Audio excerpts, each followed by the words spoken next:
Hi everyone! Today I am going along with our Thy Kingdom Come themes, and I have been asked to speak about praise.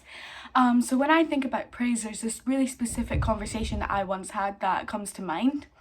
I used to go to a group called Dramatique. It was run by the chaplains in Gilmerton at the Hub, and we were all pretty dramatic people who really just loved to perform and loved to sing. And then afterwards we would have a Bible study, and it was a really good time where we would just learn about a passage of the Bible, we would do some teaching, and we would also sing worship songs. So we'd sing some at the start and we would sing some at the end. And it was really great and it helped me grow a lot. But the problem is that when I started to worship, I was also in my head still performing, and I couldn't help myself from looking around me and wondering, what people thought, or wondering if I was singing well enough, wondering, if people were impressed by me, if I was doing a good job, because I'd spent so much of my time, performing and doing all these plays and this acting, that I just was hard for me to come out of that mindset around the same people. I still would see the people I was worshipping with as some sort of audience. And that was a problem because my heart was not in a place of thankfulness or connecting with God, because I was just so concerned with the people around me. And then one time I was at this other event with this guy.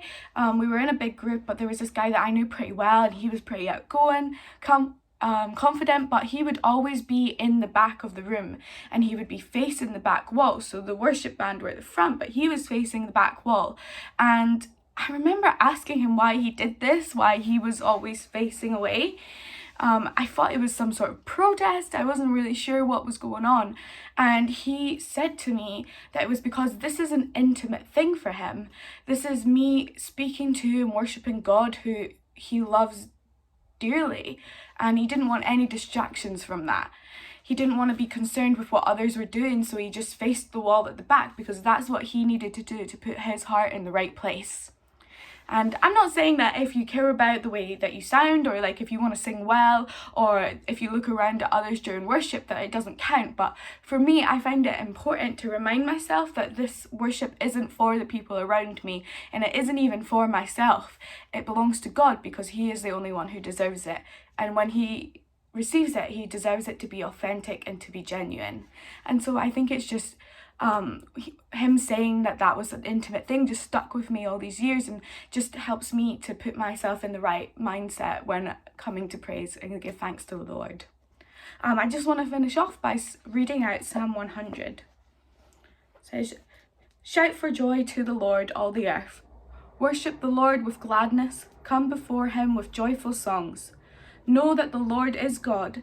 It is he who made us, and we are his. We are his people, the sheep of his pasture. Enter his gates with thanksgiving and his courts with praise, and give thanks to him and praise his name. For the Lord is good, and his love endures forever. His faithfulness continues through all generations." Okay, so that's my thought for today. As per usual, there will be a prayer in the description that you guys can read and pray along with me too. Before I go, I just want to say that it is Brad Lang's birthday today, and he is 28 years old, the big 2-8. So feel free to wish him a very happy birthday. He is 28 to 8. So happy birthday, Brad.